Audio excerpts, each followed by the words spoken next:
Okay. Jayakumar గారు జయప్రదకు సంబంధించి ఒక చమక్ లాంటిది ఒకటి రాసారు బుక్‌లో. అవునవును. ఏంటి సార్ అది? ఏ సినిమా సంబంధించి ఆ ప్రస్తావన ఏంటి? అది దాని బ్యాక్‌గ్రౌండ్, బ్యాక్ ఎండ్ స్టోరీ ఏంటి? సిరిసిరిమోవ సినిమా అండి. ఓకే. సిరిసిరిమోవ సినిమాకి విశ్వనాథ్ గారు డైరెక్టరు, హ్మ్. జయప్రద హీరోయిన్, హ్మ్. చంద్రమోహన్ హీరో. జయప్రద మూగది హ్మ్. అందులో. హ్మ్. అయితే మూగదైనా సరే మరి మిగతా క్యారెక్టర్స్తో ఇంటరాక్ట్ అవ్వాలి కదా.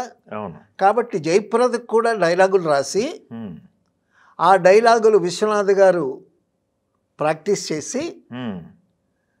ఆ డైలాగుల్ని మూగ భాషలోకి మార్చి ఎక్స్ప్లెయిన్ చేసి జయప్రదకి చెప్పేవాళ్ళు ఆయన ఓహ్! ఎక్స్‌ప్రెషన్స్ ఎలా రావాలని. ఎలా రావాలని. హ్మ్. దానికి ఉదాహరణకి ఏంటి, ఇప్పుడు విశ్వనాథ్ గారు జయప్రదకి చెప్తున్నారు. హ్మ్. ఎలా చెప్తున్నారు? హ్మ్. ఆ, ఆ, ఆ, ఆ, ఆ అని హ్మ్.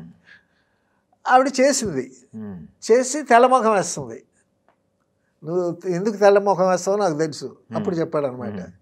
ఏంటంటే నువ్వు నేను అందరూ దేవుడికి మొక్కుతావు. హ్మ్. ఎందుకు?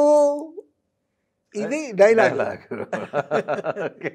ఈ డైలాగ్ని హ్మ్. మూగ భాషలో నీవు చెప్పాలన్నమాట. అని అంటే అప్పుడు జయప్రద అర్థం చేసుకుని ఓకే. అంటే చెప్పటం అనమాట. హ్మ్.